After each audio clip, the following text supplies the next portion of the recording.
Hello बच्चों, तो कैसे हैं आप लोग। उम्मीद करता हूँ आप बढ़िया होंगे। तो आज इस वीडियो के अंदर हम जो है आइसोमेरिज्म के बारे में बात करेंगे। आइसोमेरिज्म के हम अंदर जो है हम 3 मार्क्स और 5 मार्क्स में जो प्रीवियस ईयर यानी पुराने सालों में आपसे जो क्वेश्चन पूछे गए हैं उनको डिस्कस करने वाले हैं। इसी के साथ साथ यदि आपने अभी तक वन शॉट, माइंड मैप और इंपॉर्टेंट टॉपिक वाइज क्वेश्चन नहीं देखे हैं जो कि हर चैप्टर के हमने अपलोड कर रखे हैं, तो आप बहुत बड़ी गलती कर रहे हैं, क्योंकि आपके एग्जाम के लिए ये बहुत अच्छी प्रिपरेशन का एक चांस है आपके पास। साथ ही साथ ये आपको कहाँ मिलेगा, ये आपको मिल जाएगा डिस्क्रिप्शन बॉक्स के अंदर। तो डिस्क्रिप्शन बॉक्स में जरूर देखें और अच्छे से तैयारी को बेहतरीन तरीके से करें। चलिए वीडियो को शुरू करते हैं। सबसे पहला क्वेश्चन आपके पास आता है, व्हाट आर आइसोमर्स। आइसोमर्स क्या होते हैं और व्हाट इज आइसोमेरिज्म। आइसोमेरिज्म क्या है। Draw the structure of to isomers of butane. Butane क्या होता है, C4H10 होता है। इसकी स्ट्रक्चर ड्रॉ कीजिए, इसके दो आइसोमर की। और साथ ही साथ why can we not have isomers of first 3 members of alkane series. Alkane की जो सीरीज है उसके पहले 3 मेंबर के आइसोमर्स हमें क्यों नहीं मिलते, उसके बारे में बताइए। ये आपसे क्वेश्चन 2012 और 15 दो बार पूछा गया है।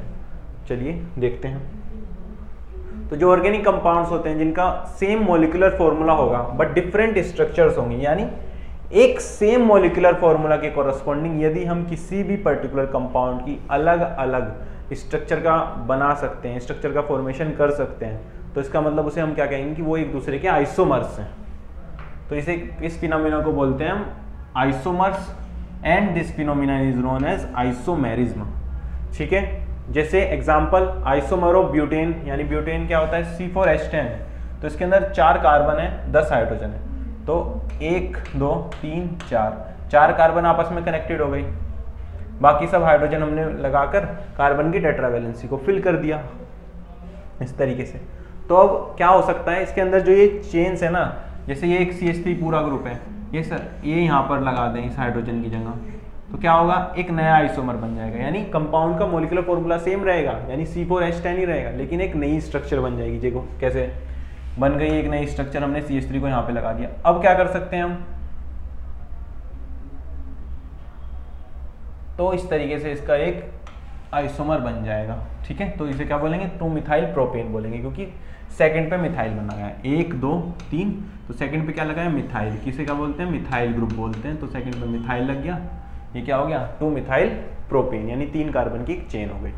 सो isomerism is not possible in first 3 members of alkane series, that is methane के अंदर, इथेन के अंदर और प्रोपेन के अंदर आइसोमेरिज्म पॉसिबल नहीं है, क्योंकि इसके अंदर केवल 1 2 और 3 कार्बन आइटम है, और केवल 1 2 और 3 कार्बन आइटम्स हैं, जिसकी मदद से हमें कभी भी पॉसिबल नहीं हो पाएगा कि हम अलग अलग अरेंजमेंट्स बना सकें, यानी अलग अलग तरीके से कनेक्ट कर सकें। यानी जब 1 कार्बन है तो एक ही बार ये कनेक्ट हो सकता है, 2 कार्बन है तो एक कार्बन दूसरे कार्बन के साथ कनेक्ट हो सकता है, 3 हो सकते हैं तो पहला दूसरे के साथ, दूसरा तीसरे के साथ कनेक्ट हो सकता है। बस यही एक पॉसिबिलिटीज है, इस वजह से आइसोमेरिज्म के कॉरस्पॉन्डिंग नहीं देख सकते हम।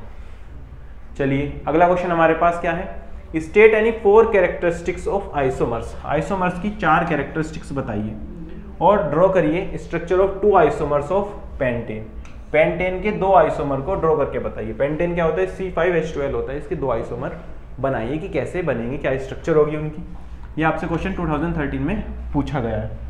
तो कैरेक्टरिस्टिक्स क्या होती है आइसोमर्स की, पहली कि आइसोमर्स का जो मॉलिक्यूलर फॉर्मूला होता है वो तो सेम होता है, बट स्ट्रक्चर जो है वो डिफरेंट होती है। तो पहली कैरेक्टरिस्टिक्स ये होती है। दूसरी, in the phenomenon of isomerism, isomerism के फिनोमिनन में a given molecular formula can represent 2 और मोर डिफरेंट कंपाउंड्स। एक पर्टिकुलर जो फॉर्मूला है वो 2 या 2 से ज़्यादा कंपाउंड्स को दिखा सकता है। यानी जब आइसोमेरिज्म एग्जिस्ट करेंगे, एक के कॉरस्पॉन्डिंग अलग अलग स्ट्रक्चर बन सकती है, तो हमें मॉलिक्यूलर फॉर्मूला यदि कोई कहेगा तो उसके कॉरस्पॉन्डिंग अलग अलग कंपाउंड बन सकते हैं ना, तो वो ये बात कह रहा है।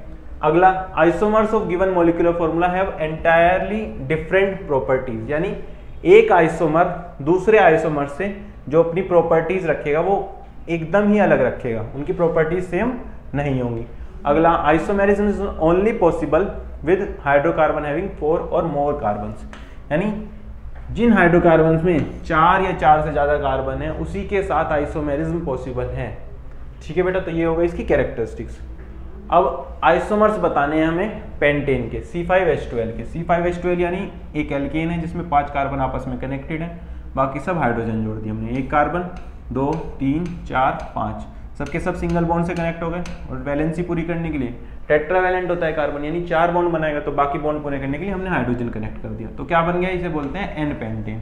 एन पेंटेन क्यों बोलते हैं, क्योंकि एक लीनियर फॉर्म में है सारे के सारे कार्बन एटम। अब हमें इसका बनाना है आइसोमर, तो क्या करेंगे, एक CH3 ग्रुप को यहाँ से उठाया मैंने और इसकी जगह लगा दिया, इस हाइड्रोजन की जगह, तो क्या हो जाएगा, इधर CH3 ग्रुप आ जाएगा, बाकी की बाकी कार्बन चेन ऐसे रहेगी। और इस ऐसा करने से मोलिकुलर फॉर्मूला तो सेम रहा, यानी यहाँ पर भी 5 कार्बन और 12 हाइड्रोजन ही है। 1 2 3 4 5 कार्बन हो गए, हाइड्रोजन कितने हो गए, 1 2 3 4 5 6 7 8 9 10 11 12।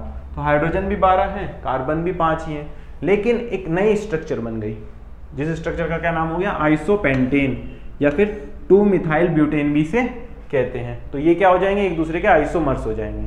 तो ये आइसोमर्स किसके बन गए, पेंटेन के आइसोमर्स बन गए हैं। चलिए आगे बढ़ते हैं। अगला क्वेश्चन हमारे पास है, define the term structural isomerism. Isomerism में भी स्ट्रक्चरल आइसोमेरिज्म क्या होता है उसको डिफाइन कीजिए, और explain why propane can not exhibit this property, यानी प्रोपेन जो है वो स्ट्रक्चरल आइसोमेरिज्म नहीं दिखा सकता, इसको भी एक्सप्लेन कीजिए। ये क्वेश्चन आपसे 2014 में पूछा गया है। तो जो ऑर्गेनिक कंपाउंड्स होते हैं जिनका मॉलिक्यूलर फॉर्मूला तो सेम हो, बट अगर अलग अलग डिफरेंट स्ट्रक्चर वो बना रहे हैं, उसे क्या बोलेंगे कि वो एक दूसरे के आइसोमर्स है। कैसे आइसोमर्स हैं, स्ट्रक्चरल आइसोमर्स हैं, क्योंकि स्ट्रक्चर डिफरेंट है सेम मॉलिक्यूलर फॉर्मूला के corresponding. So the phenomenon of occurring of 2 और more different organic compound having the same molecular formula but different structure is called structural isomerism. So the number of no isomerism is possible in propane. Propane के अंदर कोई भी isomerism possible नहीं है। क्यों, क्योंकि इसके अंदर केवल 3 कार्बन के एटम है। So it is not possible to have different arrangement of carbon atoms in propane. तो प्रोपेन के अंदर 3 कार्बन एटम्स को आप किसी भी तरीके से अलग अरेंजमेंट में नहीं रख सकते। यानी देखो प्रोपेन में क्या होगा, CH3 CH2 CH3। अब इस CH3 को उठाकर चाहे आप यहाँ पे ले आओ, इसे एक हाइड्रोजन की जगह, तब भी ये इसी तरीके से बनेगा। हमेशा जो इसकी फॉर्म होगी वो इस तरीके से ही बनेगी। तो इसका कोई भी आइसोमर्स एग्जिस्ट नहीं कर पाएगा। ठीक है, इसका कोई भी आइसोमेरिज्म एग्जिस्ट नहीं कर पाएगा। तो ये प्रोपेन हो गया, तो इसका कोई भी आइसोमर नहीं बनता है, यानी आइसोमर मेरिज्म नहीं दिखाता है। क्लियर है बेटा। क्वेश्चन यहां पर आपके पास आता है, draw 2 possible isomers, 2 possible isomers of the compound with molecular formula C3H6O। जो C3H6O है इसके कॉरस्पॉन्डिंग 2 पॉसिबल आइसोमर्स बताइए जो इसके पॉसिबल हो सकते हैं, और साथ ही साथ उनके नाम बताइए, क्या उनके नाम होंगे। सेकंड पार्ट में क्या कह रहा है कि give the electron dot structure of the above 2 compound. जो 2 कंपाउंड्स आप बताने वाले हो उनके ही इलेक्ट्रॉन डॉट स्ट्रक्चर भी हमें बताइए कि किस तरीके से होंगे। ये क्वेश्चन आपसे 2013 में पूछा गया है। तो जो 2 आइसोमर्स होंगे किसके कॉरस्पॉन्डिंग, C3H6O के कॉरस्पॉन्डिंग, वो क्या होगा, पहला होगा प्रोपेनॉन और दूसरा प्रोपेनाल। ठीक है बेटा, दूसरा होगा प्रोपेनाल। पहला प्रोपेनॉन होगा जिसके अंदर कार्बन डबल बॉन्ड ऑक्सीजन होगा, और दूसरे वाले में CHO ग्रुप होगा, यानी ये क्या हो गए, फंक्शनल ग्रुप हो गए। तो फंक्शनल ग्रुप जो CO होता है उसे बोलते हैं ऑन, और जो CHO होता है उसके कॉरस्पॉन्डिंग आता है Al। ठीक है, तो ये क्या होगा, इसके सफिक्स हो गए। तो पहले वाले का नाम क्या हो जाएगा, प्रोपेनॉन, क्योंकि 3 कार्बन की चेन है, इसके अंदर भी 3 कार्बन है, तो इसका क्या हो जाएगा, प्रोपेनाल, क्योंकि CHO ग्रुप आ गया इसके अंदर। इनकी इलेक्ट्रॉन डॉट स्ट्रक्चर कैसे होगी, कार्बन कार्बन है, यहाँ पर कार्बन जो है दूसरे कार्बन के साथ एक एक इलेक्ट्रॉन शेयर करके बॉन्ड बना लिया, इस कार्बन ने एक एक इलेक्ट्रॉन शेयर करके दूसरे कार्बन के साथ बना लिया, और साथ ही साथ ये जो कार्बन है डबल बॉन्ड के साथ ऑक्सीजन के साथ जुड़ा है, इसका मतलब 2-2 इलेक्ट्रॉन शेयर करके ऑक्सीजन के साथ कनेक्ट हो जाएगा। तो इसकी इलेक्ट्रॉन डॉट स्ट्रक्चर हो जाएगी। इसकी इलेक्ट्रॉन डॉट स्ट्रक्चर कैसी होगी, इसके अंदर कार्बन जो है आपस में कनेक्टेड है, तीनों के तीनों कार्बन कनेक्ट हो गए शेयरिंग के कारण। यहाँ पर ऑक्सीजन के साथ बॉन्ड बना रखा है, यानी डबल बॉन्ड बनेगा कार्बन का ऑक्सीजन के साथ, और सिंगल बॉन्ड हाइड्रोजन के साथ बनकर ये इसका इलेक्ट्रॉन डॉट स्ट्रक्चर हो जाएगा। चलिए, आई होप आपको जो है कार्बोनेट्स कंपाउंड का जो प्रीवियस ईयर क्वेश्चंस हैं, यानी जो अलग अलग सालों में क्वेश्चन पूछे गए हैं पुराने, वो आपको अच्छे से क्लियर हो गए होंगे। और इसी के साथ मैं आपको बताना चाहता हूँ कि यदि आपने कार्बोनेट्स कंपाउंड का वन शॉट, यानी जो बाकी चैप्टर्स हैं उनका भी वन शॉट नहीं देखा है।